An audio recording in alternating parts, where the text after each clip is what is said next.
Hi, my name is Akira OIWA, professor in SANKEN, Osaka University. I will talk about the quantum technologies in SANKEN online advanced lectures. Recent years, the quantum technologies represented by the quantum computers and quantum networks has become an attractive field in both academic and industries.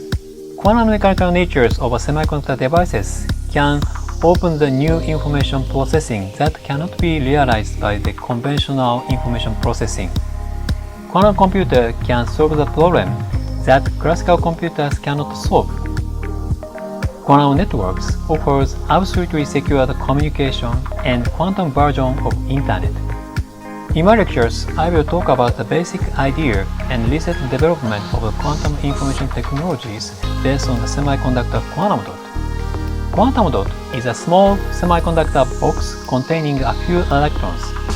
The spin is the nature of the magnetic property of a single electron that can be used as a qubit. I will talk what is the electron spin qubit, how to manipulate and detect a single electron spin in a quantum dot, and recent achievement toward the quantum computing and their application to the quantum network. I'm looking forward to seeing you in the lecture.